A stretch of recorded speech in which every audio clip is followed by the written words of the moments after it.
7 દિવસીય શ્રીમદ ભાગવત સપ્તાહના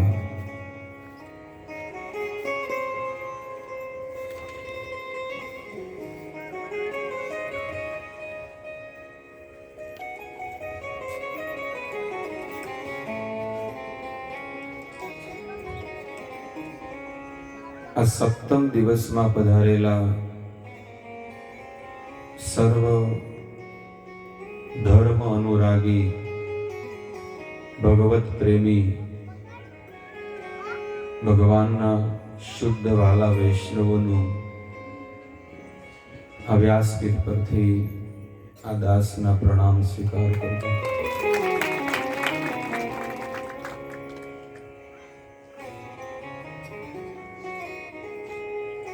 આજે આ કથાનો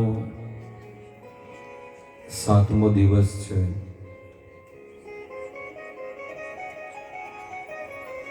સાત દિવસ પછી કથા પૂરી થઈ જાય, પણ અહીંયા આપણી ભક્તિ શરૂ થાય છે. જ્યાં આગળ ભાગવત સપ્તાહનો વિરામ થાય 7 દિવસનું, ત્યારથી એ જીવાત્માની ભક્તિ શરૂ થાય છે. એ ભક્તિના માર્ગમાં એ આગળ વધે છે.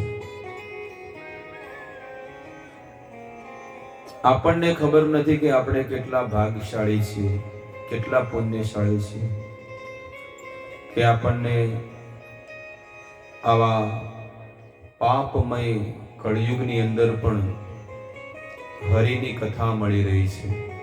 ભગવાનનું નામ, ભગવાનનો પ્રસાદ.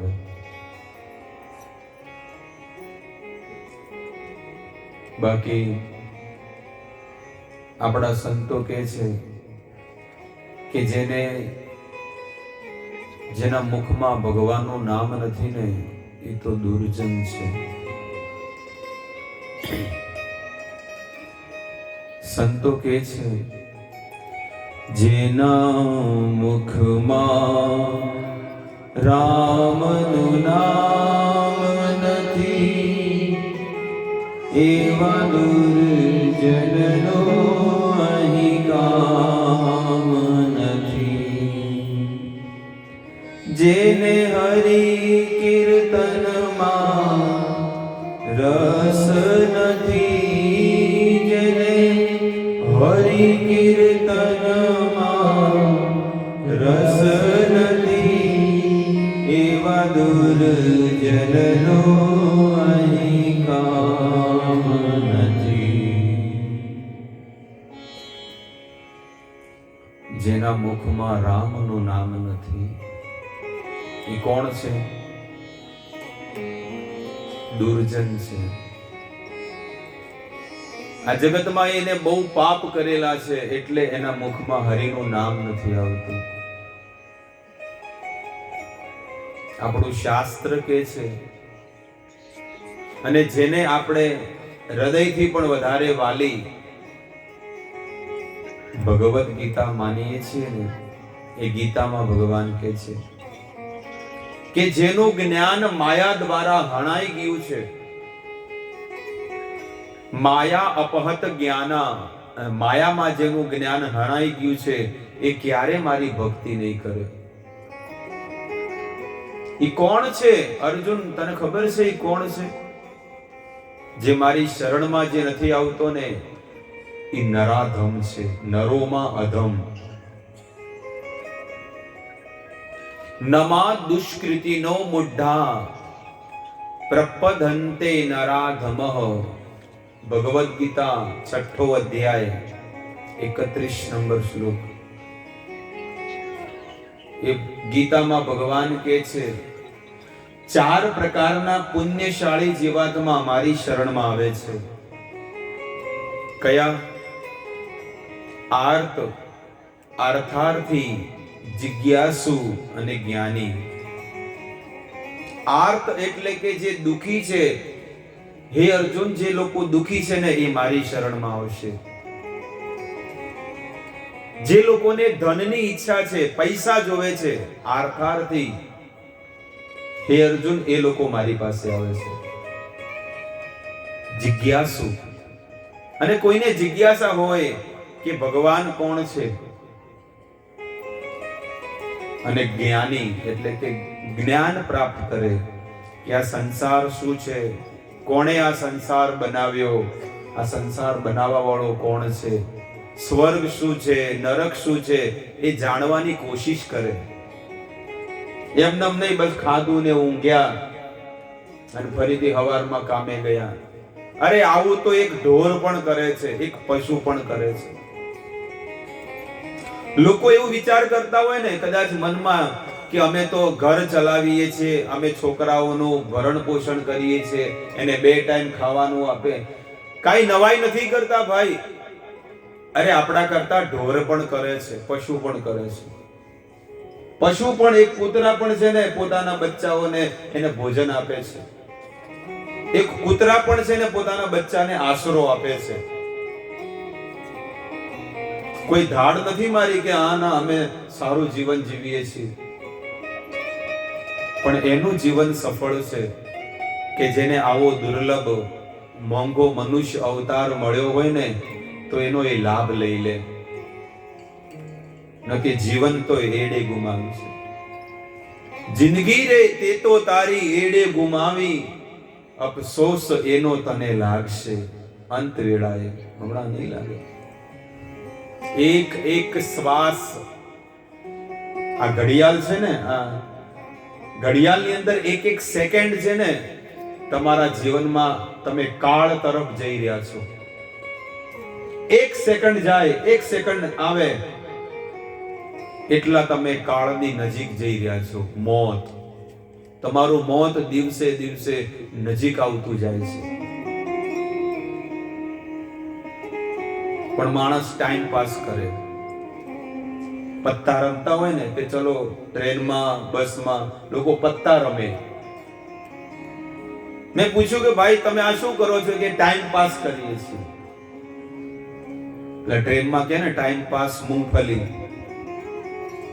ટાઈમ પાસ એટલે કે આપણને એમ લાગે કે ટાઈમ છે ને ઉભો રહી ગયો છે ને, આ મૂંગફળી ખાશે ને એટલે ટાઈમ પાસ થઈ જશે.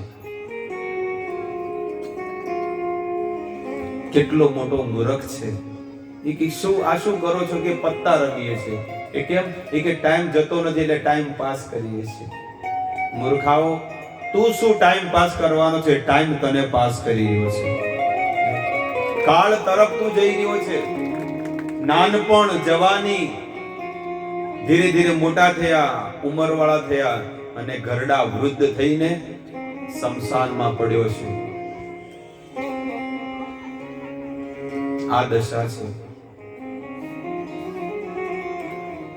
જ્યારે એ ભગવાન છે ને તમારી પાસે હિસાબ માંગશે કે તમને મેં આ મનુષ્યનો અવતાર આપ્યો તો, સ્ત્રીનો અવતાર આપ્યો તો, પુરુષનો આપ્યો તો તમે એ અવતારમાં શું કર્યું? ખાધું પીધું ને કાઢ્યું. આગળથી ખાધું અને પાછળથી 2 દંડા મારશે કે આવું તો ઢોર પણ કરે છે, પશુ પણ કરે છે. ખાઈ ખાઈને ધરતી પર પાપ વધાર્યું, ખાઈ ખાઈને ધરતી પર બોજ વધાર્યો, પણ એટલું ભજન નથી કર્યું. જેને આવો દુર્લભ અવતાર મળ્યો હોય જો એનો લાભ ન લે ને તો પ્રકૃતિ દ્વારા દંડ મળશે. અને હે અર્જુન, આવા પાપી અને નરાધમ જીવાત્માઓ આ જગતની અંદર ખચાખચ ભરેલા છે કે જેને મારામાં, મારી પ્રકૃતિમાં અને મારા શાસ્ત્રમાં જેને કોઈ રસ નથી. પોતે જ સ્વામી બનીને એ જીવાત્મા ઈચ્છે છે કે હું ભગવાન છું, આઈ એમ ગોડ, હું ભગવાન છું. પણ નમા દુષ્કૃતિનો મૂઢા, એ જીવાત્મા મૂઢ છે. માયા અપહત જ્ઞાના, અને માયા દ્વારા એનું જ્ઞાન હણાઈ ગયું છે. આસુરમ ભાવમ આશ્રિતમ, અને એની બુદ્ધિ કેવી બની ગઈ છે? આસુરી, એ અસુર બની ગયો છે. એમાંથી મુક્ત થવું જોઈએ. અને મુક્ત કઈ રીતે થવાય? શાસ્ત્ર, વેદ શાસ્ત્રની શરણમાં જઈને મુક્ત થવાય છે.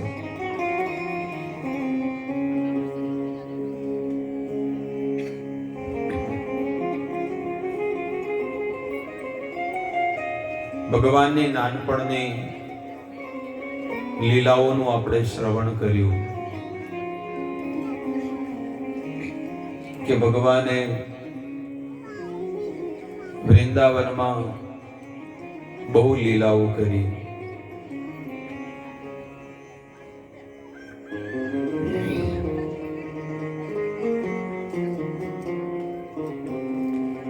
દ્વારકામાં ભગવાન જ્યારે રહેતા 16,108 રાણીઓની સાથે એ વ્રજને બહુ યાદ કરે છે, વૃંદાવન ધામને. ભગવાન એમને વૃંદાવન ભૂલાતું નથી. 24 કલાક યાદ આવે છે વ્રજ વૃંદાવન. એમની એક જ ઈચ્છા છે કે હું વ્રજમાં રહું, ગ્વાલ બાલના સંગમાં રહું, ગાયોના સંગમાં રહું.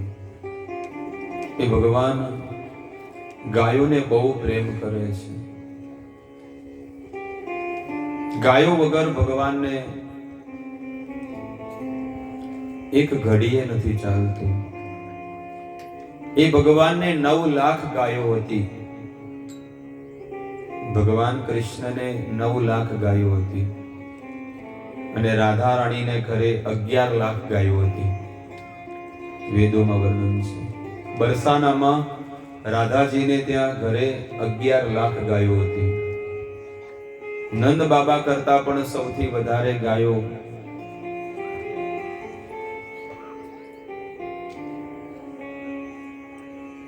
એ રાધા રાણીના ઘરે હતી. જ્યારે ગાયો ચરાવવા જાય એટલે યશોદા મૈયા કે અરે कान्हा चप्पल पहनो, हे कान्हा आप चप्पल पहनो, आपको वन में जंगल में कांटे चुभेंगे, पत्थर चुभेंगे. तब हमारे कान्हा कहते हैं कि अगर आपको मुझे चप्पल पहनाना है तो 36 लाख चप्पल बनाओ. कितने? 36 लाख. क्योंकि मैं चप्पल पहनूं और मेरी गैया चप्पल नहीं पहने तो मुझे दोष लगेगा, क्योंकि मेरा नाम है गोपाल. तो हे मैया, आप अगर मुझे चप्पल पहनाना चाहती हो तो आप 36 लाख चप्पल बनाओ, क्योंकि हमारी गैया 9 लाख गैया है. એટલો સ્નેહ, એટલો પ્રેમ લોકો કરે છે. ભગવાન એટલો પ્રેમ ગાયોને કરે છે. શાસ્ત્ર કહે છે કે આ પૃથ્વી પર જ્યાં સુધી ગાયનું અસ્તિત્વ છે, ગાય ગો બ્રાહ્મણ હિતાય છે, જ્યાં સુધી ગાય છે, બ્રાહ્મણો છે, સાધુ સંત છે, શાસ્ત્ર છે,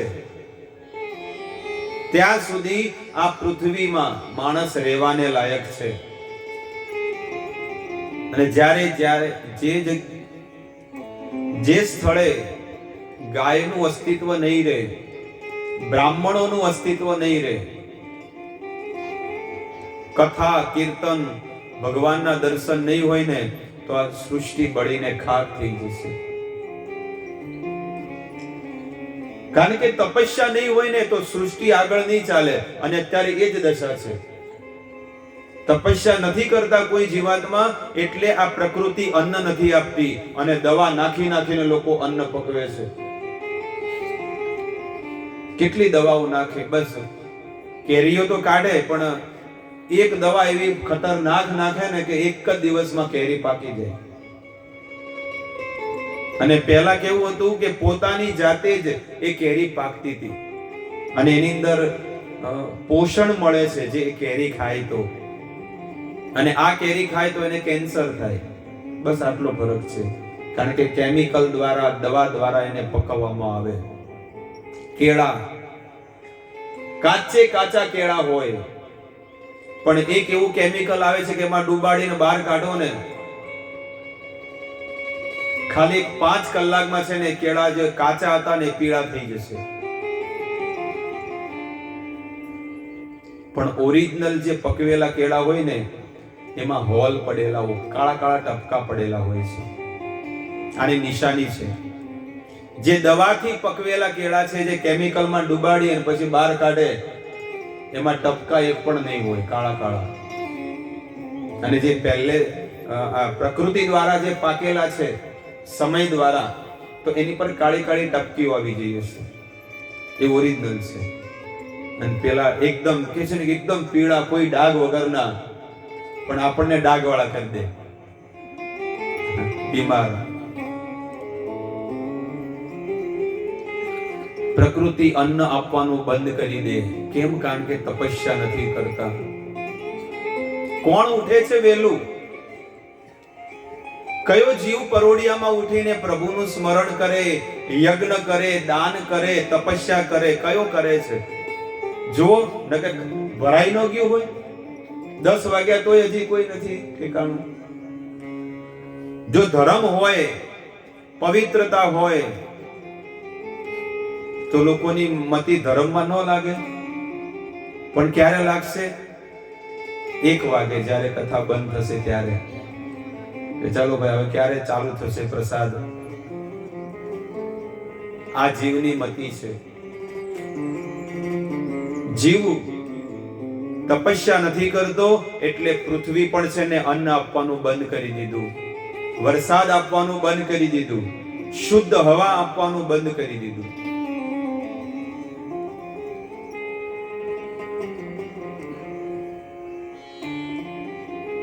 ભગવાન કહે છે તપસ્યાથી આ સૃષ્ટિનું હું સર્જન કરું છું.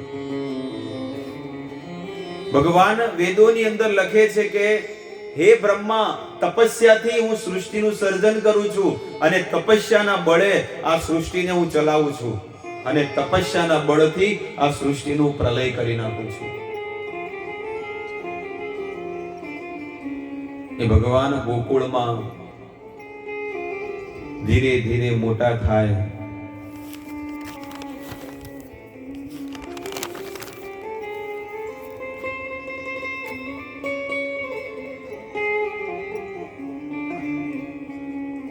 પણ ગાયોને બહુ પ્રેમ કરે. ગાયો વગર એક ઘડી ન ચાલે. ભગવાન વનની અંદર અલગ અલગ લીલાઓ કરે છે. ભગવાન ઘેનુકાસુરનો વધ કરે છે. અલગ અલગ અસુરોનો વધ કરીને કંસનો પણ વધ કરી નાખે છે. અને દ્વારકાની અંદર, દ્વારકા નગરીમાં સમુદ્રની વચ્ચે સોનાની દ્વારકાનું પ્રાગટ્ય કરે છે. એ દ્વારકા નગરીમાં ભગવાન 16,108 રાણીઓની સાથે રહે છે.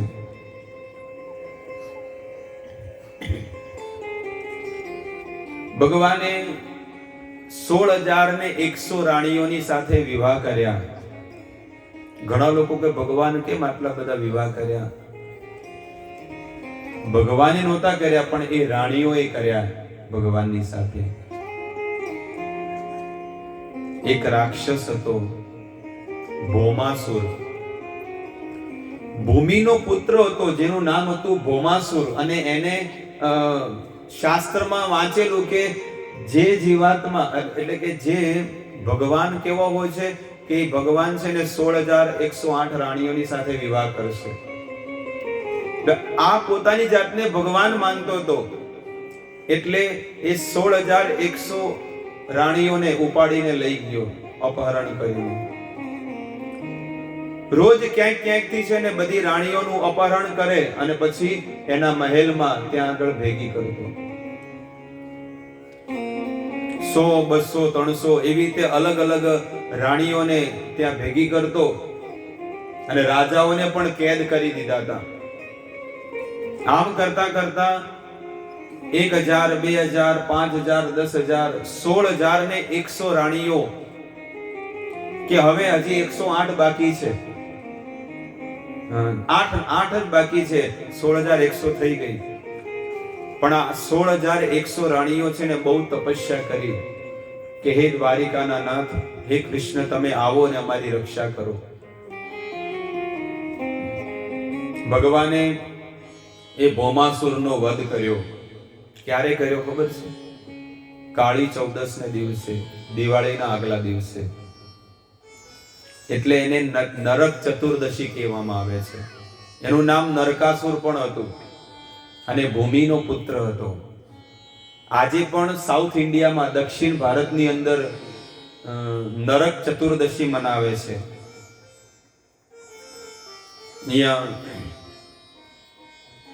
નરકાસુરનો વધ કર્યો અને 16,100 રાણીઓનો કેદમાંથી ઉદ્ધાર કર્યો. મોટા મોટા રાજાઓનો પણ ઉદ્ધાર કર્યો. એ રાજાઓએ ભગવાનને બહુ ધન આપ્યું, પણ ભગવાને ન લીધું. અને આ રાણીઓને એને પોતપોતાના ઘરે મોકલાવવામાં આવી. તો રાણીઓ કહે છે કે અમે કેટલાય દિવસોથી, કેટલાય મહિનાથી, કેટલાય વર્ષોથી આ અસુરના જેલમાં બંધ હતી, એટલે હવે અમને કોઈ સ્વીકાર નહીં કરે. કોઈ રાજા પણ અમારી સાથે લગ્ન નહીં કરે. કારણ કે પહેલા એક રાત માટે કોઈ દીકરી બહાર રહેતી ને એકલી, તો એની સાથે કોઈ વિવાહ ન કરતું, એને અપવિત્ર ગણતા. તો કે અમે તો કેટલાય વર્ષોથી અહીંયા જેલમાં, કેદમાં રહીએ છીએ, અમારી સાથે કોઈ વિવાહ નહીં કરે અને મારા ઘરવાળા અમને કોઈ નહીં રાખે. તો કે હવે છે ને અમે અમારા પ્રાણનો ત્યાગ કરીએ છીએ.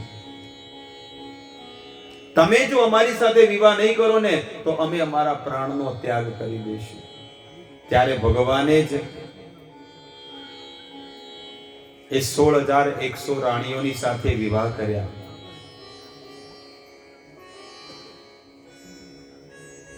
બીજી એક કથા આવે છે કે એક સત્રાજીત કરીને એક રાજા હતો મથુરામાં.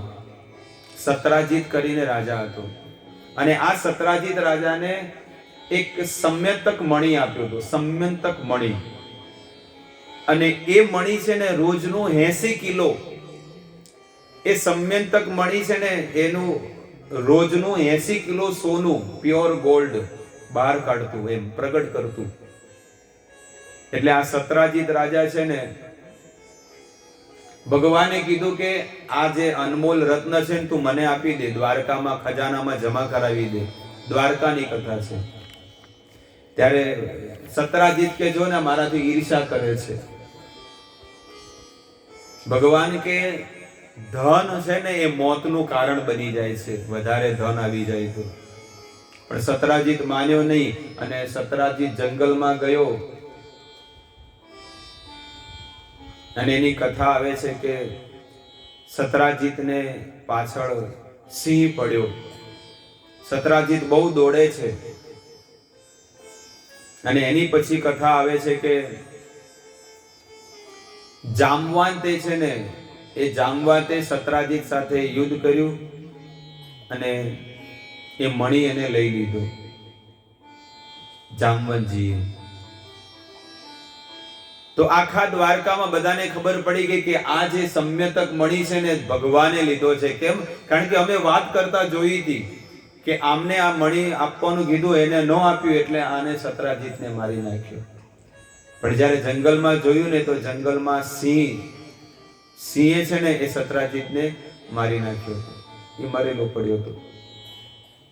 અને આ આરોપ છે ને ભગવાન ઉપર લાગ્યો. એટલે ભગવાને કીધું કે હું ગમે તે કરીને આ જે સમ્યતક મણિ હું લાવીને આપીશ. ભગવાન ગયા જંગલની અંદર અને જામવાન પાસે જઈને ખબર પડી એમને કે આ જામવાનજી પાસે છે. એ જામવંતજી કોણ છે? ત્રેતા યુગના જાંબવાન હતા. એ જામવંતજી બહુ દીર્ઘ આયુ વાળા હતા અને એમનું આયુષ્ય બહુ લાંબુ હતું. જામવંતજી અને ભગવાન શ્રી કૃષ્ણ બંનેની સાથે યુદ્ધ થયું અને જામવંતજી જાણતા હતા કે હું બધાને હરાવી શકું છું, પણ ભગવાનને ક્યારે નહીં હરાવી શકું. જામવંતજી વિચાર કરે છે અને એ ગુફાની અંદર 28 દિવસ સુધી યુદ્ધ ચાલ્યું. જામવંતજી કહે છે કે ભગવાન સિવાય આ 28 દિવસ યુદ્ધ ચાલ્યું છે, લાગે છે આ સાક્ષાત ભગવાન છે. કારણ કે ભગવાન જ મારી સાથે યુદ્ધ કરી શકે છે, ન કે બીજો સાધારણ કોઈ જીવાત્મા કે દેવતા હોય ને તો એક જ દિવસમાં એ મરી જાય. ત્યારે જામવંતજી ભગવાનના ચરણોમાં પડ્યા અને જામવંતજીએ એ સમ્યક્તક મણિ જે છે ને ભગવાનને આપી દીધો. સામ્યંતક મણિ પણ આપ્યો અને સાથે સાથે એમની જે પુત્રી જામવંતી હતી ને એની સાથે એમના વિવાહ કરાવી દીધા. આવી રીતે અલગ અલગ કન્યાઓ 8 કન્યાઓની સાથે વિવાહ કર્યા અને એમાં છે એક રૂકમણી, જેની કથા આપણે આગળ શ્રવણ કરીશું.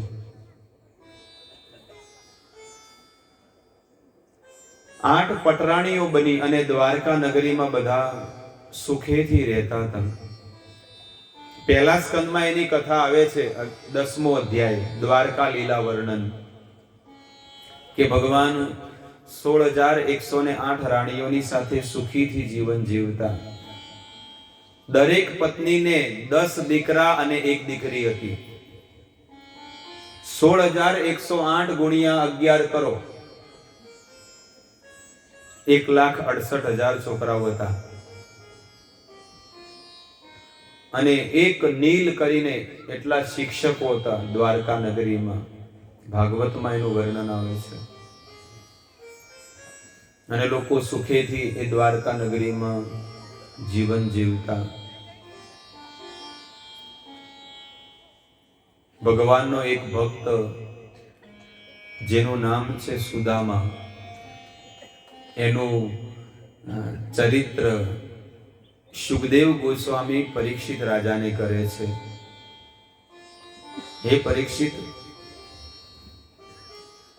સુદામા ભગવાનના શુદ્ધ ભક્ત હતા. એમની પાસે ધન 1 રૂપિયાનું પણ નહોતું, પણ ભક્તિ છે ને આ વિશ્વ બ્રહ્માંડમાં કોઈની નહીં હોય એટલી ભક્તિ એમની પાસે હતી, સુદામાની પાસે. કૃષ્ણ સ્યાસિત સખા કશ્ચિત બ્રાહ્મણ બ્રહ્મવિત્તમ. સુખદેવજી કહે છે કે હે પરીક્ષિત, એ કૃષ્ણના સખા સુદામા કેવા હતા કે બ્રાહ્મણ હતા અને ભગવાનના શુદ્ધ ભક્ત હતા. પણ એટલું દુઃખ અને કષ્ટ હતું કે જેની વાત મત પૂછો. ઘરની અંદર થોડો અવાજ વધારો. ઘરની અંદર એટલું દુઃખ ને કષ્ટ કે ખાવાનું પણ નહોતું. એમનો એક નિયમ હતો, વચન હતું, એક પ્રણ હતો, એક સંકલ્પ હતો કે જીવનમાં ક્યારે કોઈની પાસે કાંઈ માંગવું નહીં. એવા ભગવાનના શુદ્ધ ભક્ત હતા.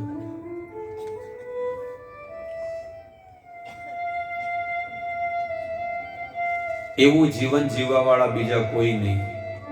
જીવનમાં ભવિષ્યમાં પણ ક્યારે આવો સુદામા જેવો ભક્તિ કરવા વાળો ભક્ત બીજો કોઈ નહીં થાય. ભગવાનને બહુ પ્રેમ કરે, 24 કલાક સતત રટન કરે છે, ભગવાનનું ચિંતન કરે. એમની પત્ની હતી સુશીલા, જેને 4 દીકરાઓ હતા, પણ 4 દીકરાઓને અઠવાડિયાથી અન્ન નથી આપ્યું. પત્ની કહે છે કે આપણે તો ચાલે, આપણે તો કેટલાય દિવસોથી ઉપવાસ કર્યો છે, પણ આ દીકરાઓનું દુઃખ મારાથી સહન ન થતું. એનું નામ હતું સુશીલા.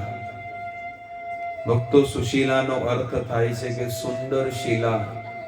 જેનું બહુ સુંદર આચરણ હોય, જેનો બહુ સુંદર વ્યવહાર હોય, જેનો બહુ સુંદર સ્વભાવ હોય.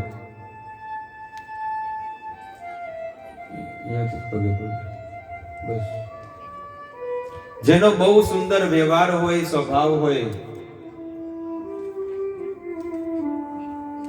એને કહેવાય સુશીલા.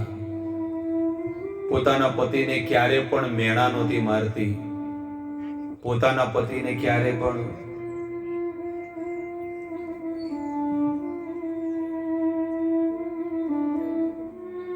આવો તો બેકગ્રાઉન્ડ કાઢીને. એ સુશીલા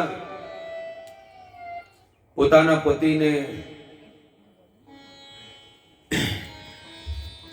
હરે કૃષ્ણ કૃષ્ણ કૃષ્ણ હરે હરે, હરે રામ રામ રામ હરે હરે. હવે સુશીલા પોતાના પતિને કહે છે કે મેં એવું સાંભળ્યું છે કે દ્વારકાધીશ તમારા મિત્ર હતા, નાનપણમાં તમે ઉજ્જૈનમાં ભણેલા હતા. ત્યારે સુદામા કે હા મારા મિત્ર હતા, પણ હવે એ મને ક્યાં યાદ કરે, હું તો ગરીબ બ્રાહ્મણ છું અને તો દ્વારિકાનો નાથ છે. ત્યારે એની પત્ની કહે છે કે તમે કેવા મિત્ર છો કે તમારા મિત્રને તમે મળવા નથી જતા. સુદામા કે હું મિત્ર ખરો, પણ હવે મને યાદ કરે કે ન કરે. સુશીલા કહે છે કે તમે બ્રાહ્મણ છો અને બ્રાહ્મણનું કર્તવ્ય છે કે માંગીને ખાવું. બ્રાહ્મણનું કર્તવ્ય છે કે એને સમાજ પાસે માંગીને ભોજન કરવું જોઈએ અને બદલામાં શું કરવું જોઈએ? સમાજને ભક્તિનું જ્ઞાન દેવું જોઈએ, વેદોનું જ્ઞાન. આવું આપણા વેદોમાં વર્ણન છે. બ્રાહ્મણ પોતાનું કર્તવ્ય ભૂલી ગયો, બ્રાહ્મણ પોતાનું કર્તવ્ય ભૂલી ગયો, ક્ષત્રિય પોતાનું કર્તવ્ય ભૂલી ગયો કે મારે દેશની, સમાજની રક્ષા કરવાની છે, સમાજમાં દીકરીઓની રક્ષા કરવાનું છે. ક્યાં છે ક્ષત્રિય? ક્યાં છે બ્રાહ્મણો? જે માંગીને ખાઈ શકે છે એનો હક છે, પણ સમાજને ભક્તિના માર્ગે, ધર્મના માર્ગે લગાડવા જોઈએ, તો એ ઋણમાંથી મુક્ત થઈ શકે છે. ક્ષત્રિય જો સમાજની રક્ષા ન કરી શકે ને તો એ પણ સૌથી મોટો ઋણી છે. અને ગીતામાં ભગવાન કહે છે ચતુર્વર્ણ મયા સૃષ્ટમ. હે અર્જુન, આ 4 વર્ણો અને 4 આશ્રમ મારા દ્વારા સ્થાપિત કરવામાં આવ્યા છે. ગુણ કર્મ વિભાગ છે. જેના જેવા ગુણ હતા એને એવા કુળમાં જન્મ આપી દીધો. કોઈના બ્રાહ્મણના ગુણ હતા તો એને બ્રાહ્મણ પરિવારમાં જન્મ મળ્યો છે. કોઈનામાં ક્ષત્રિયના હતા તો ક્ષત્રિયનો. પણ હવે તો 4 વર્ણનું પતન થઈ ગયું છે. ચાહે બ્રાહ્મણ હોય, ક્ષત્રિય હોય, વૈશ્ય હોય કે શુદ્ર હોય, આ સૃષ્ટિમાં બધી જગ્યાએ પતનની નિશાની દેખાય છે. કારણ કે જે રીતે લોકો પહેલા જીવન જીવતા હતા, અત્યારે કોઈ એવી રીતે જીવન નથી જીવતું. પણ સુદામાનું એક વૃત્તિ હતી જેને કહેવાય અયાચક વૃત્તિ.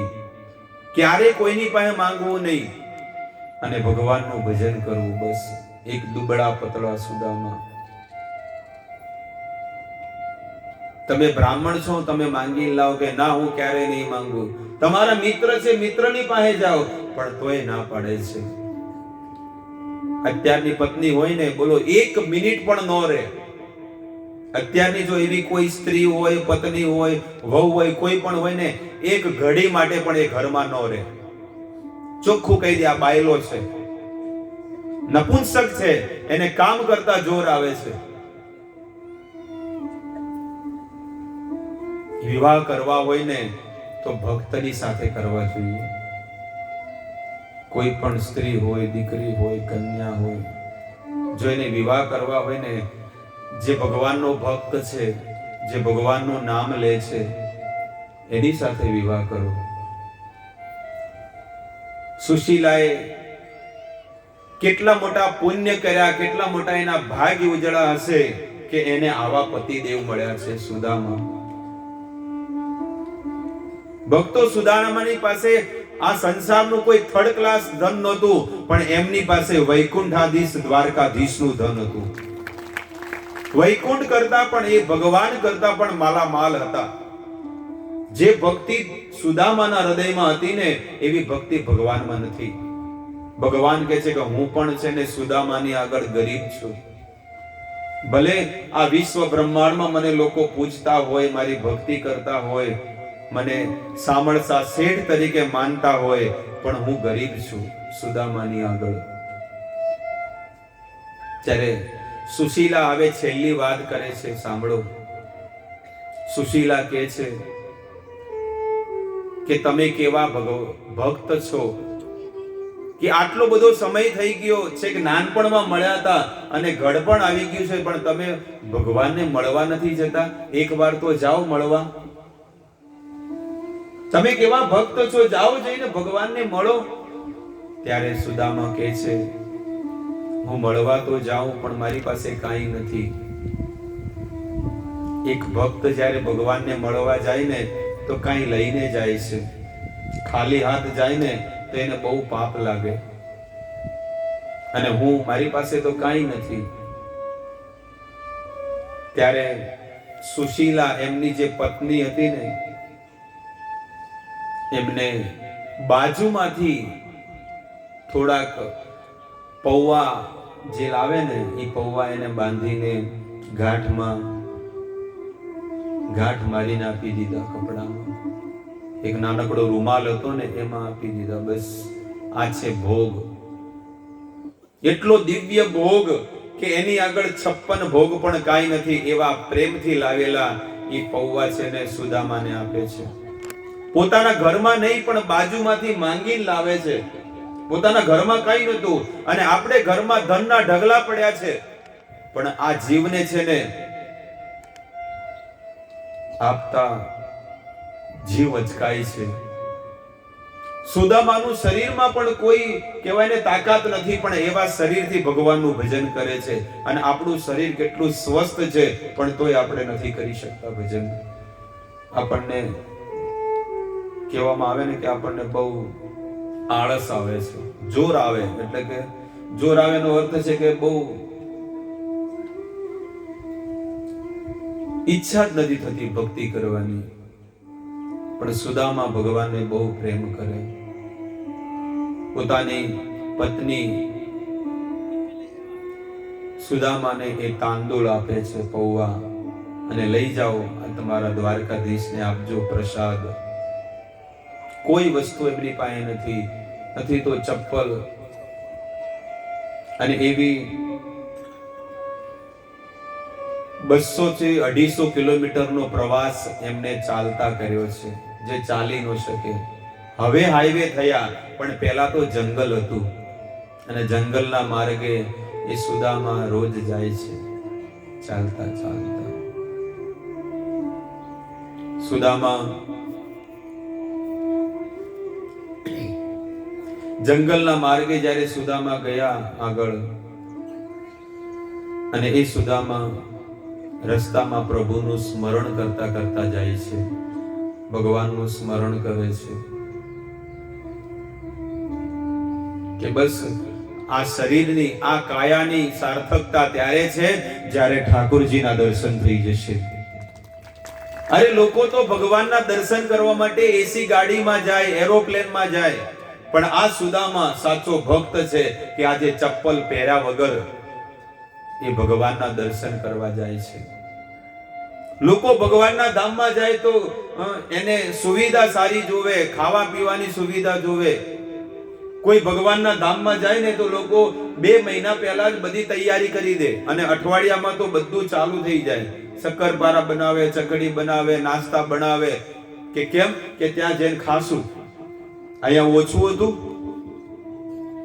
ખાવા માટે ત્યાં જાઉં છું. તપસ્યા કરવા માટે જઈએ છીએ, ભગવાનને પ્રાપ્ત કરવા માટે જઈએ છીએ. એનું નામ જ છે હરિનો દ્વાર, એને કહેવાય હરિદ્વાર. જ્યાં આગળ આપણને હરિ મળે એને કહેવાય હરિદ્વાર. અને એ ધામમાં આપણે જવું જોઈએ. જોઈએ છે કોના ભાગ્ય આ જોર કરે છે આ વખતે. જેના ભાગ જોર કરે અને જેને કથા જીવનમાં ઉતરીને એ આ વખતે હરિદ્વાર ધામમાં આવશે, ભગવાનના ધામમાં, કે મારે આવું છે. આટલું મોટું સૌભાગ્ય ભગવાને તમારી ઉપર કૃપા કરી દીધી છે. લક્ષ્મી ચાંદલો કરવા આવી છે, અને જો આપણે ચાંદલો ન કર્યો તો દુર્ભાગ્યશાળી છે. આવી કહેવત છે કે લક્ષ્મીજી છે ને ચાંદલો કરવા આવી એટલે બધા લોકો કે શું કરે, મોઢું ધોવા જાઉં, પેલો વાણીઓ નાયેલો નતો ઈ કે લાવ મન કરી દો. આવી કહેવત છે. તો લક્ષ્મીજીએ ત્યાં ચાંદલો કર્યો, ત્યાંથી લક્ષ્મીજીનો વાસ એ પરિવારમાં છે, સમાજમાં છે. આવું સંતો કે છે. ભલે શાસ્ત્રમાં લખ્યું ન લખ્યું હોય, પણ આપણે શું કરવા ગયા? મોઢું ધોવા ગયા. એવી રીતે 7 દિવસ સુધી આપણા ગામમાં કથા બેઠી, પણ આપણે એક દિવસ પણ લાભ ન લીધો. તો લક્ષ્મી ચાંદલો કરવા આવી, પણ આપણે મોઢું ધોવા ગયા. કામ ધંધો બહુ છે. અને બીજી કૃપા કરી કે ચાલો હરિદ્વારમાં મફતના ભાવે, એટલે 1 રૂપિયો પણ નથી આપવાનો, માત્ર 1500 રૂપિયામાં આપણને જો 10 દિવસનું આયોજન થતું હોય અને હરિદ્વાર ધામમાં, અને લોકો ખાલી અહીંથી મુંબઈ જાય ને તો 2-5 હજાર વાપરીને આવતા રહે છે. ખાલી એમના એક દિવસ ખાલી તમે જઈને આવતા રહો, 5000 રૂપિયા નહીં ચાલે. પણ આજે હરિદ્વાર જેવા ધામમાં, ભગવાનના ધામમાં આપણને 2 ટાઈમ સ્નાન કરવા મળે, ભગવાનના ધામમાં દર્શનો મળશે, ભગવાનના ધામમાં હરિકથા, ભગવાનના ધામમાં મહાપ્રસાદનો લાભ મળે. કેટલા પૈસામાં? 1500 રૂપિયા. સંતો કેટલી કૃપા કરતા હોય છે, ભક્તો કેટલી કૃપા કરે કે ગમે તે કરીને એન કેન પ્રકારેણ મન કૃષ્ણ નિવેશય, ગમે તે રીતે સાધુ સંતોનું કાર્ય એક જ હોય છે કે એને ભગવાન તરફ વાળવા, જબરદસ્તી ખેંચીને લઈ જાય. કઈક ને કઈક એને ફાયદો કરાવે, કઈક ને કઈક લાલચ આપે કે ગમે તે કઈ ભગવાનમાં લાગે તો ખરા. મહાપ્રસાદનું આયોજન કર્યું હોય, કેમ કરતા હોય ભક્તો? કારણ કે ખબર છે કે મહાપ્રસાદનું આયોજન કરે તો પબ્લિક ડબલ થઈ જાય. ભલે પ્રસાદ તો ખાશે ને, કઈક ને કઈક ભેટ આપે, ગિફ્ટ આપે, કઈક સુવિધા કરી આપે. ઘણા લોકો શું કરે, ગાડીઓની સુવિધા કરીને આપે કે તમારા ઘરેથી ગાડી લેવા આવશે, તમે આવો કથામાં. તો ભક્તોનો આ સ્વભાવ છે કે એને ભગવાન તરફ વાળે. કારણ કે કળિયુગના જીવો કોઈને ભક્તિ કરવાની ઈચ્છા નથી. એ સુદામા પોરબંદર થી નીકળ્યા છે અને દ્વારકા નગરી 250 કિલોમીટર છે દૂર. એ જતા જતા સુદામાને 6 દિવસ લાગ્યા, પણ ધીરે ધીરે લાકડીના સહારે સહારે એ સુદામા પ્રભુનું નામ લેતા લેતા જાય છે. અને જઈને એ દ્વાર ઉપર ઊભા છે. દ્વાર ઉપર ઊભા સુદામા કે છે, સુદામા કે આ દ્વારિકાનો નાથ, જે દ્વારિકાધીશ છે ને, એ મારો મિત્ર છે. એને જઈને કહો કે તમારો મિત્ર આવ્યો છે. અમુક લોકો એવું કે દ્વારપાલે એવું કીધું કે દ્વારિકાનો નાથ તારો મિત્ર હોય? ક્યારેક જોયું છે? કારણ કે એમને ધોતી ફટી લટી દુપટી સી, એમને ધોતી ને જે બહિર્વાસ જે પહેર્યો હતો ને, એકદમ જડી ગયું હતું. એકદમ બહુ જૂની ધોતી ને બહિર્વાસ હતો. એને ખાલી કોક અડે ને તો ફાટી જાય એ કપડાને. એવું દુબળું પતળું વસ્ત્ર એ સુદામાએ પહેરેલું છે, અને એવી દશામાં આખું જીવન એ જીવ્યા છે. સુદામા આંખમાં આંસુ છે અને જીવ ઉપર ભગવાનનું નામ છે. દ્વારપાલોમાંથી અમુકને લાગ્યું કે કદાચ આ ભગવાનનો મિત્ર હશે તો. કારણ કે સુદામાએ બીજું વચન લીધું, જો તમે નહીં કોને તો હું આ ગેટ ઉપર, આ ઉમરા ઉપર છે ને, હું મારા પ્રાણ ત્યાગી દઈશ, પણ ભગવાનના દર્શન કર્યા વગર હું નહીં જાઉં. હવે આવ્યો છું તો હું દર્શન કરીને જઈશ. અરે દ્વારપાલો કन्हैया से कह दो કે દર પે સુદામા ગરીબ આ ગયા. સુદામા રડે છે, પણ એક દ્વારપાલને દયા આવી, એનું હૃદય પીગળી ગયું. કારણ કે કોઈ સંતનું હૃદય એના દર્શન કરે ને તો સામેવાળાનું હૃદય પીગળી જાય છે. એ દ્વારપાલે જઈને દ્વારકાધીશને કહે છે, દ્વાર ખડો એક દુર્બલ, એક દ્વાર ઉપર એક દુબળો પતળો કોઈ બ્રાહ્મણ આવ્યો છે અને પોતાની જાતને બ્રાહ્મણ બતાવે છે, હું બ્રાહ્મણ છું.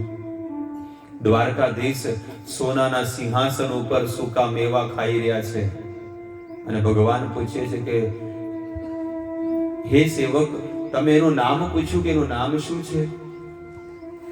ત્યારે એવું કીધું કે આપનું નામ બતાવત સુદામા. એમને કીધું કે એનું નામ છે સુદામા.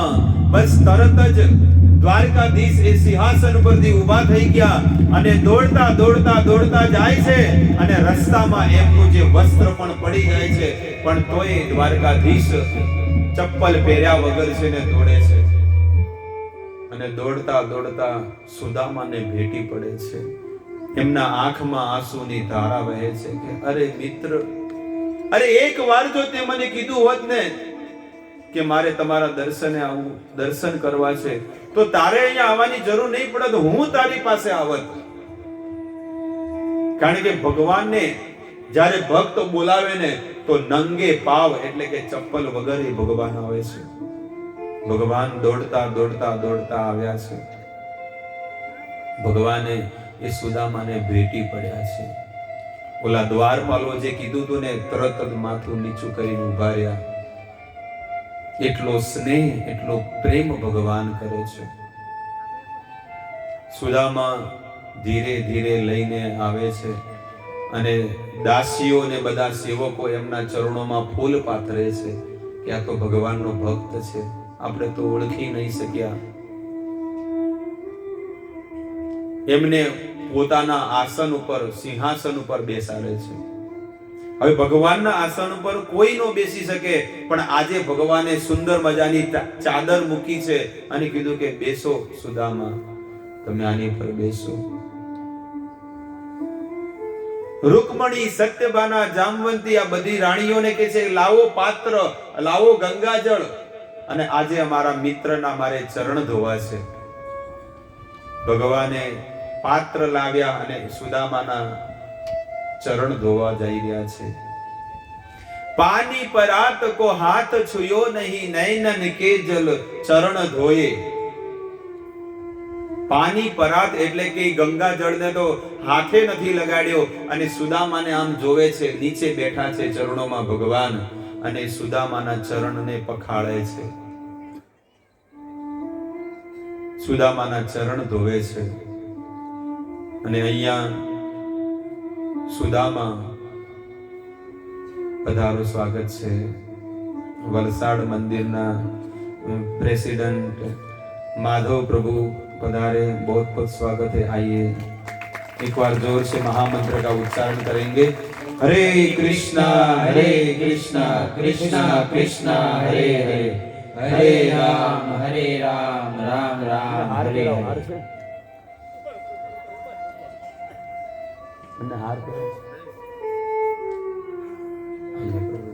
हरे कृष्ण.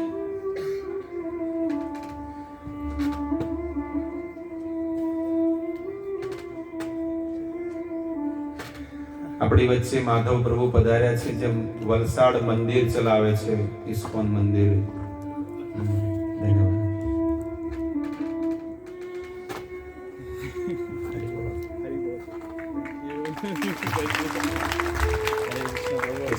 मैं तो आज वहाँ पे ठीक है. Thank you. आप कंटिन्यू कीजिए.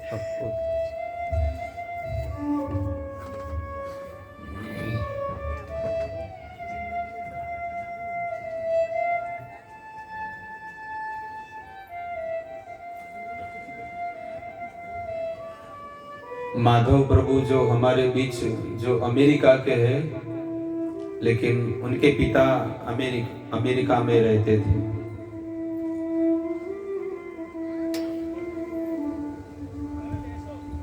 बहुत ही शुद्ध विशुद्ध परिवार है। यहाँ पे धर्मपुर में गायों की सेवा होती है और डेयरी है, और पूरा दिन भौतिक जगत में मेहनत करना और सुबह 3:30-4 बजे उठकर ठाकुर जी की सेवा करते हैं। बहुत ही सुंदर वलसाड़ में मंदिर है, सेंटर है, और इस्कॉन से ऑथोराइज माधव प्रभु जो अभी आए, उनके पिताजी डायरेक्ट प्रभुपाद जी के शिष्य थे, और ऐसे भक्त आज हमारे बीच में पधारे हैं। शास्त्र कहता है, वेद कहते हैं कि हमारी भागवत सप्ताह में अगर लास्ट दिन में भी कोई भगवान के शुद्ध भक्त आए तो हमारी ये कथा सफल हो जाती है। बहुत बहुत धन्यवाद कि अपना कीमती समय निकाल कर आप यहाँ पर आए, लेकिन कथा गुजराती में होगी।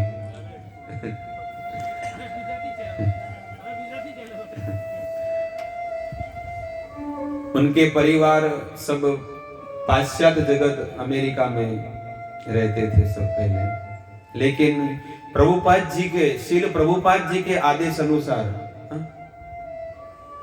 प्रभुपाद महाराज के आदेश अनुसार वे भारत में आ गए। और भारत में आज कितने भाई है प्रभु? 4 भाई है, लेकिन 3 बहन, 4 भाई 3 बहन, और सब पूरा परिवार आज